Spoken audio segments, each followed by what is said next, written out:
पीठ हमेशा मजबूत रखनी चाहिए, क्योंकि शाबाशी और धोखा दोनों पीछे से ही मिलते हैं। एक बात हमेशा याद रखना, ढूंढने पर वही मिलेंगे जो खो गए थे, वहां कभी नहीं मिलेंगे जो बदल गए हैं। गर्मी की छुट्टियों में दादाजी के पास घूमने आया एक बालक। वह बालक उछलते कूदते दादाजी के पास पहुंचा और बड़े गर्व से बोला, दादाजी, जब मैं बड़ा हो जाऊंगा तो मैं एक सफल आदमी बनूंगा। क्या आप सफल होने के कुछ उपाय बता सकते हैं? दादाजी ने हल्के से सिर हिलाया और बोले कि जरूर, जिंदगी में सफल होने के कुछ उपाय बताऊंगा। बिना कुछ कहे बालक का हाथ पकड़ा और उसे नजदीकी पौधशाला ले गए। वहां पहुंचकर दादाजी ने 2 छोटे छोटे पौधे खरीदे और घर लौटे।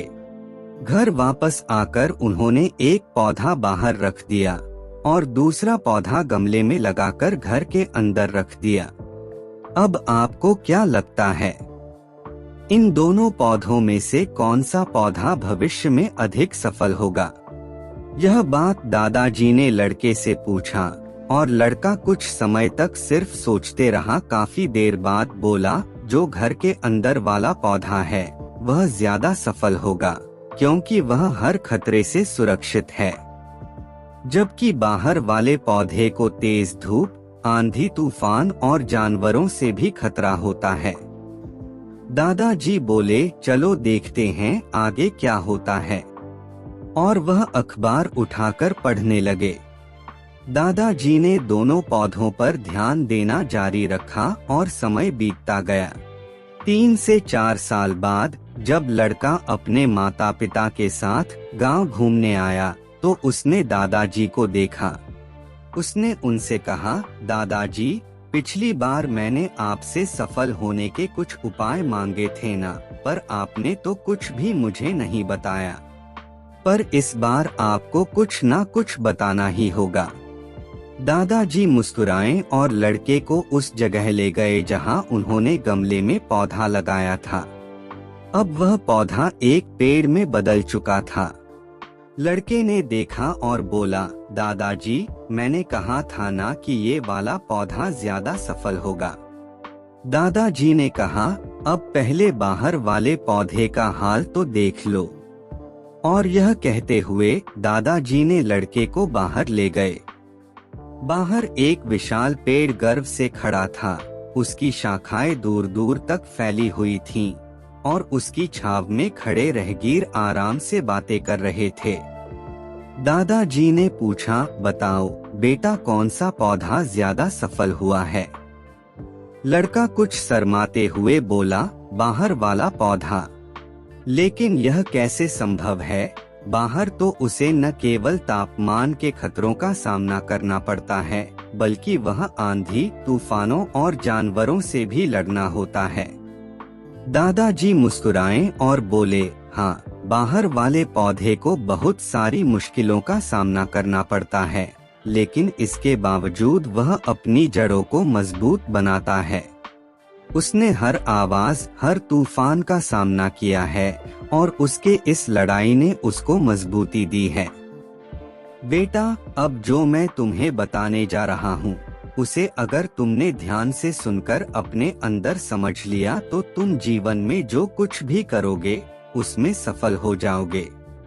जीवन में हमें कई बार रुकावटों का सामना करना पड़ता है, लेकिन उन समस्याओं का सामना करके ही हम सफलता प्राप्त कर सकते हैं। लड़के ने लंबी सांस ली और उस पेड़ की तरफ देखने लगा। उसने दादाजी की बातों को समझ लिया था। आज उसको सफलता पाने के लिए एक महत्वपूर्ण सीख मिल चुकी थी। जीवन में हमें चुनौतियों का सामना करना पड़ता है और उनका सामना करके ही हम अपने लक्ष्यों की प्राप्ति कर सकते हैं। समय का महत्व कितना है जीवन में? इंसान 3 तरह से जीवन जीता है, बचपन, जवानी, बुढ़ापा। इस उम्र में क्या क्या करता है वह उस पे निर्भर करता है, न कि दूसरों पर।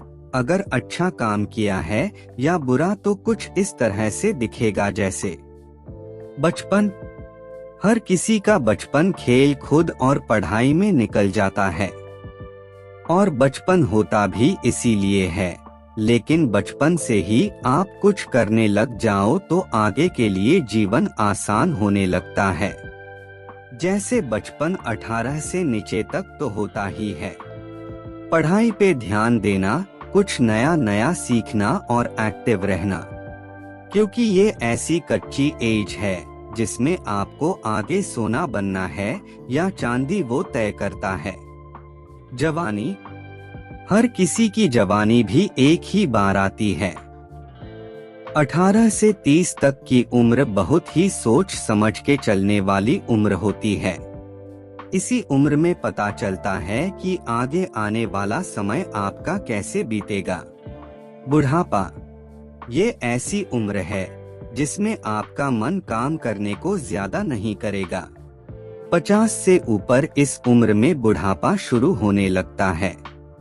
क्या आपने इस उम्र से पहले अपने जीवन में क्या किया है? जो आप बुढ़ापे में काम को नहीं करेंगे तब भी आपका जीवन अच्छा जाएगा। अगर आपने पहले से ही सब कुछ अच्छा किया है, बहुत मेहनत किया है, तो बुढ़ापा भी अच्छा जाएगा। नहीं तो बुढ़ापे में आपको काम करना ही पड़ेगा। तो दोस्तों, अपने जीवन का महत्व को समझो और कुछ करो, इसे ऐसे ही बर्बाद मत करो। आप चाहते हो आपका जीवन अच्छा जाए और दुनिया में आपका नाम हो तो मेहनत करना सीखो और आगे की लाइफ खुशी से जीते रहो। धन्यवाद।